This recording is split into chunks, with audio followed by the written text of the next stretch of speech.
Good evening, everybody. Today's topic is theory of clonal selection.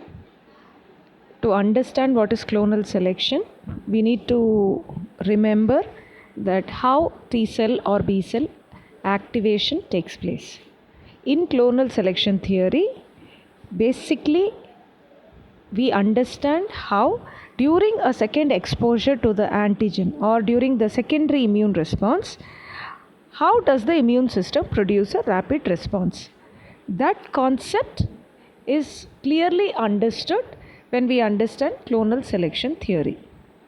If you see the history behind this clonal selection theory, you will see that many scientists have given different hypotheses. For example, in 1955, Danish immunologist called Niels Jern, he hypothesized that there is already a vast array of soluble antibodies in the serum prior to any infection. That means, according to him, or his theory proposed that in the body, already antibodies of different specificity are already produced and they are available even before an infection.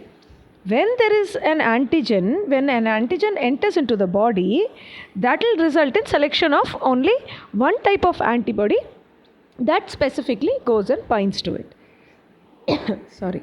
Now we know this is not correct.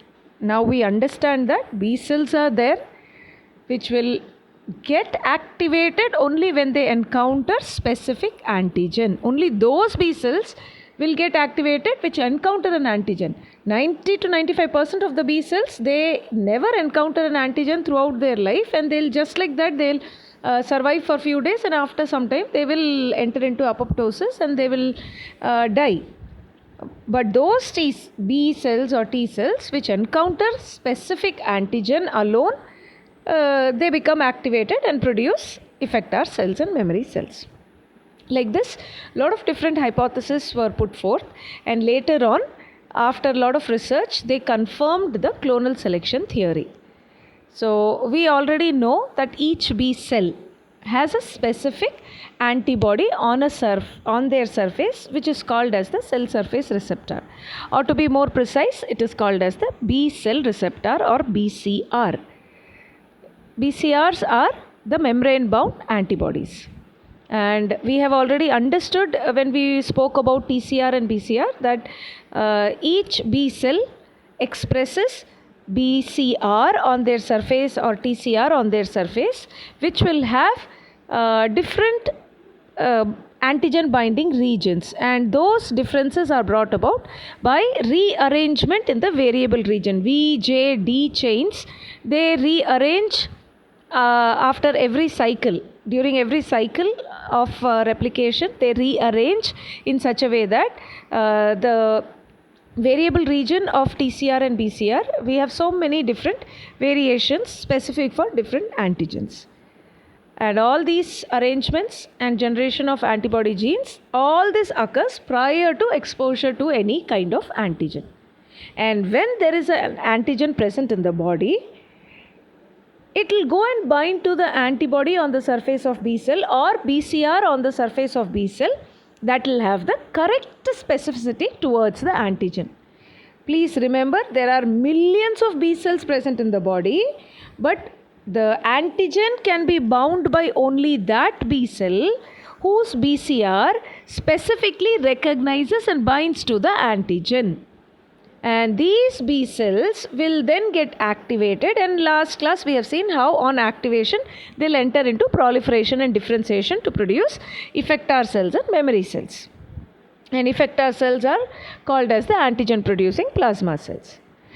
And only those B cells which are antigen specific, only those are capable of secreting antibodies. Remaining B cells will just survive for a few days, and when they do not encounter an antigen, they will die.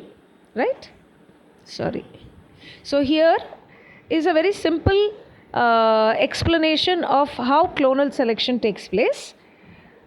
We have seen how hematopoietic stem cell, it undergoes differentiation and genetic rearrangement to produce immature lymphocytes, T lymphocytes or B lymphocytes, whichever it may be. And those immature lymphocytes each of them will have different antigen receptors. In case of TCR, we call the antigen receptors as T cell receptors or TCRs. In case of B cells, we call them as BCR or B cell receptors.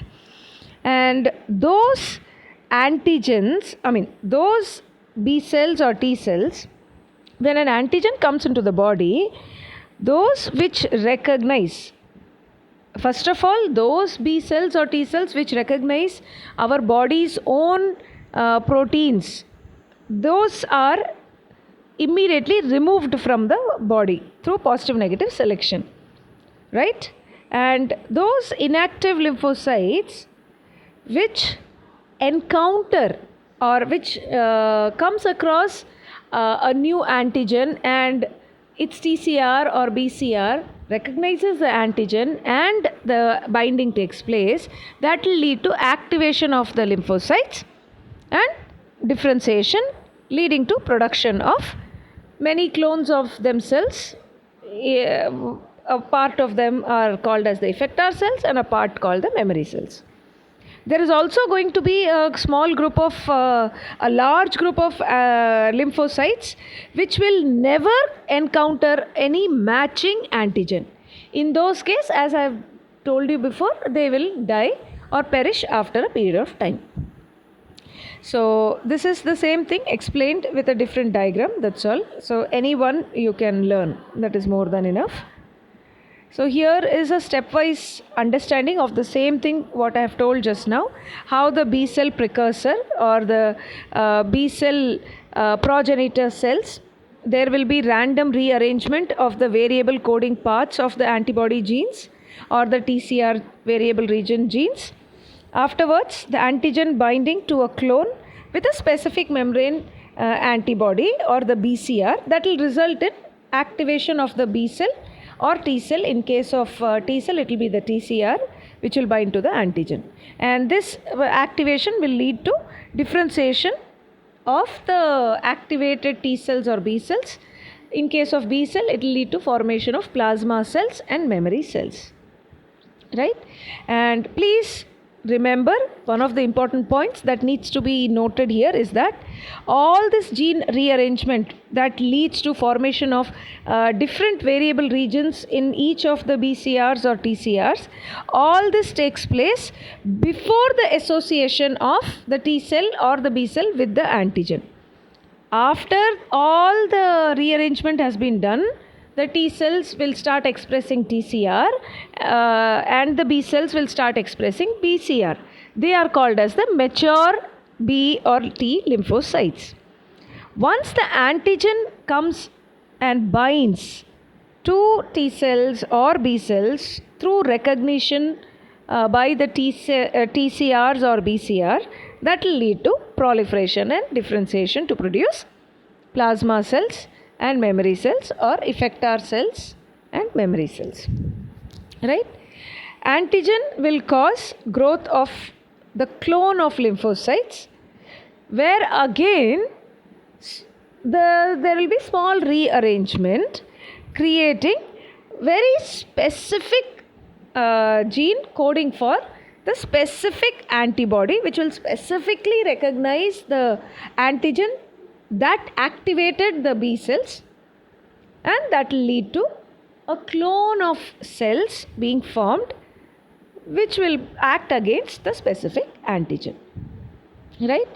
So during secondary immune response, when there is an initial exposure to the antigen, we have understood plasma cells are produced and memory cells are produced.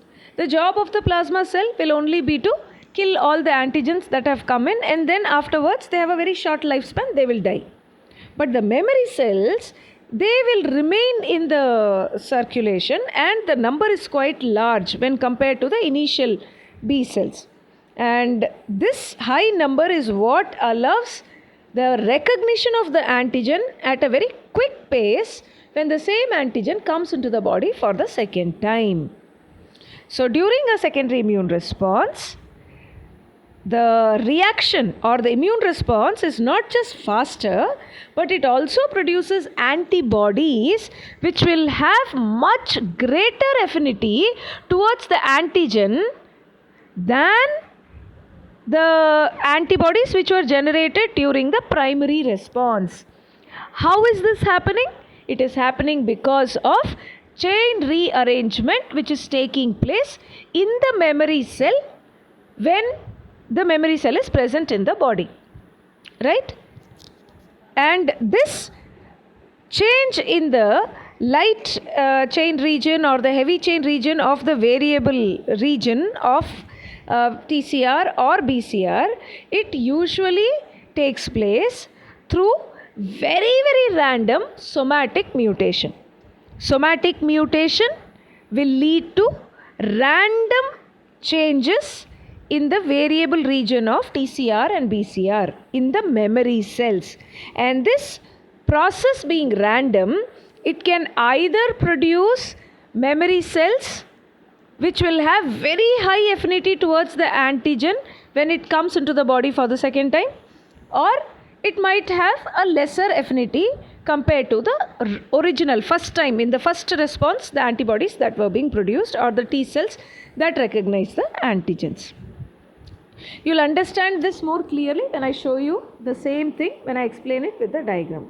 So here you can see we have the stem cell, hematopoietic stem cell, and these hematopoietic stem cell, when they encounter they will mature, and when they encounter the specific antigen which is recognized by their TCR or BCR, you can see there are around 5 different, say for example B lymphocytes, immature B lymphocytes, and you can see each of the B lymphocyte has a different BCR on their surface. Different in what sense? Each one will have a variable region, a different variable region which will recognize a different antigen. So when an antigen comes in, the B cells, out of all these B cells, only that B cell will bind to the antigen which has specific affinity towards it. So you can see out of 5, the first one, it was able to recognize the antigen specifically and bind to it. On binding of the antigen, the B cells, they will get activated. On activation, it will lead to differentiation. Proliferation and differentiation. Differentiation leads to formation of effector cell. In case of B cell, it is the plasma cell and memory cell. Effector cell's job will be to produce antibodies, and those antibodies will go and bind with the antigen and try to destroy them. This is primary response. What you are seeing on the extreme left is the primary response. Then on the right side you can see memory cells. This memory cell, by somatic mutation, there is going to be changes in the variable region domain or the antigen binding domain or the CDRs. Okay. Now in this change, there is a random possibility that one of the change might lead to a very high affinity of the BCR towards the antigen. Right? So you can see here 3 memory cells are there.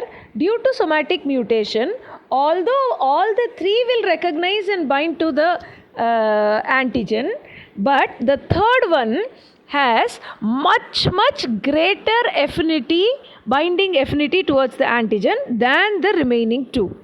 So because it has much higher affinity, specifically that memory cell will be selected and will be activated, and further its clones will be produced, which will produce a huge amount of antibodies in the body during secondary response. This entire process is known as clonal selection. Specifically, out of all the clones, only that clone is selected which has highest affinity towards the respective antigen. I hope this is understood. After this, I have just given some of the cells and their function. What are the important key points of clonal selection theory? And as I have already explained, I have given little more detail for you to better understand the concept. These are some of the stages of lymphocytes, T and B lymphocytes, during the selection process, clonal selection process. First is the immature cell. Immature cells are those cells which have completely developed but their BCR and TCR is not completely formed yet. Naive cells are those which are the mature cells where complete BCR and TCR has formed. All the receptors, everything is ready. But they are called naive because they have not encountered any antigen yet. That is why they are very naive, right? Activated are those which have come in contact with an antigen. So those are called as activated. Effector are those which have been produced after the differentiation of the activated lymphocytes, and these are the cells which are going to fight against the antigen. Memory cells are those which will be produced after the activation during differentiation, and they do not have any role to play during primary immune response, but these are the ones which will remain in our body and during secondary immune response. Out of all the memory cell, due to somatic mutation, there might be changes in the variable region, and because of those changes, there is a possibility out of all the memory cells, one might have the highest affinity. One or two might have highest affinity when compared to the other memory cells of the same, recognizing the same antigen. So that one alone, which has the highest affinity towards the antigen, will be allowed to further differentiate to form effector cells and memory cells. So this entire process is called as clonal selection theory. So those who have not understood, I have given definition of what is each stage. So this is how diagrammatically you can represent clonal selection of lymphocytes. Right? Thank you.